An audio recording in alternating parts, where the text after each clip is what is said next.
Hi all, welcome to lecture number 4 on this lecture series on 8051 microcontroller. Now we will see the basic difference between a microprocessor and a microcontroller. So here is a block diagram of a microprocessor. Inside a microprocessor we have arithmetic and logic unit, or ALU as it is called.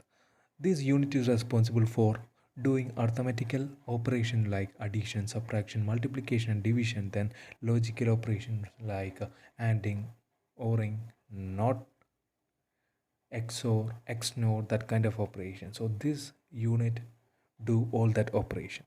Then we have some memory. This is not actually the real memory. This is working register and accumulator. Register means some memory like stuff to store data. So this is the internal register inside the microprocessor. Then we have program counter, clock circuitry, stack pointer, interrupt circuits. Don't worry, we will see what are the function of all these units when we study our thing, that is 8051 microcontroller. Inside microcontroller also we have this kind of units. Okay, so don't worry, we will look on these units when we see 8051 microcontroller. So for the time being, this is the block diagram of a microprocessor. So where is the memory? Where is the program stored? So there is no memory inside this block, right? So the microprocessor is not a complete computer.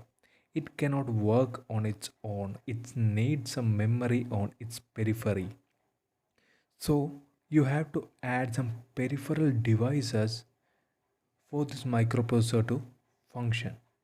That's why the computer, I think you all have seen the computer motherboard. The computer motherboard is a huge thing, right?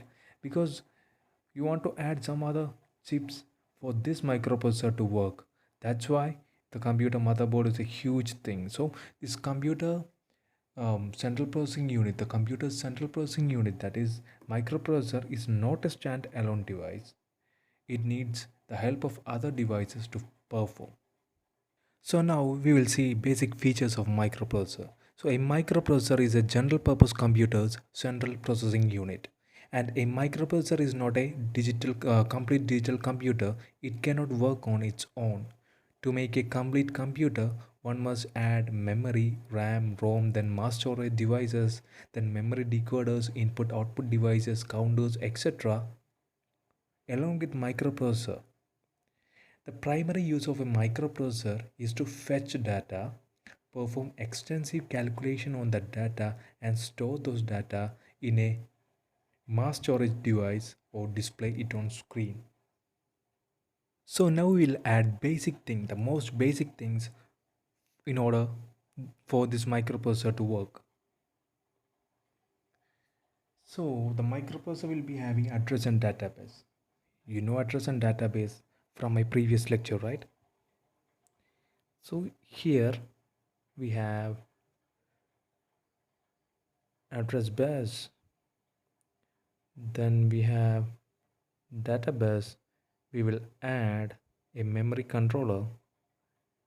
I will write the short form memory controller. Then we will add a RAM. What? We will add a physical RAM. For the time being, we will add a physical RAM here. Okay, so we have a working memory. This is RAM. We have working memory. This is the working memory. Okay, this cannot store data uh, like a flash drive or our mass storage device like hard disk. As soon as the power is lost, this will not retain its data. So it is known as random access memory. It is a volatile memory. Okay, then in order to store our program, we want a mass storage device.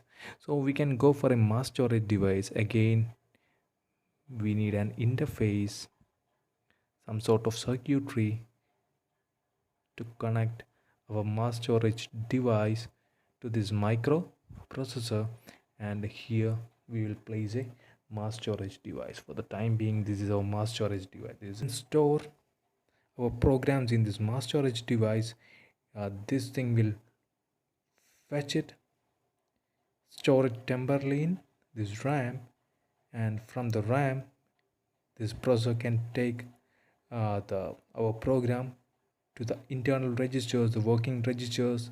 It also can take data and work on the data. Again, it can store that data back into this mass storage device. So now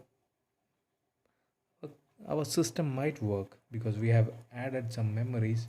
Now coming to the block diagram of a microcontroller, apart from the blocks which were already there in the block diagram of a microprocessor, there are some additional blocks. They are internal RAM, internal ROM, then input output ports. So internal RAM is a working memory needed for the working of this microcontroller.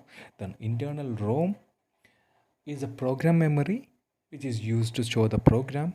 Then input output ports are nothing but physical wires to outside world which is used to connect input and output devices. Input devices like sensors and output devices like actuators.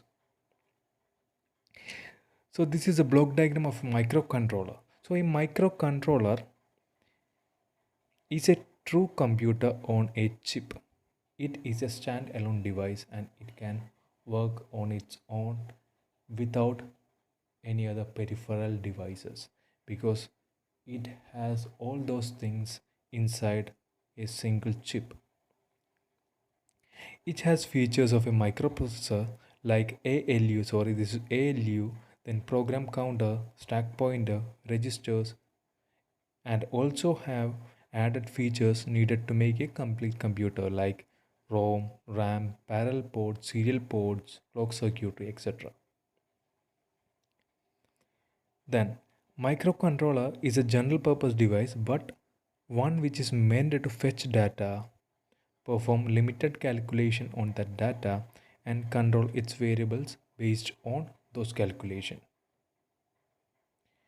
The prime use of a microcontroller is to control the operation of a machine using a fixed program that is stored in the ROM. ROM means internal ROM, and that does not change over lifetime of the system. So once the system is installed, then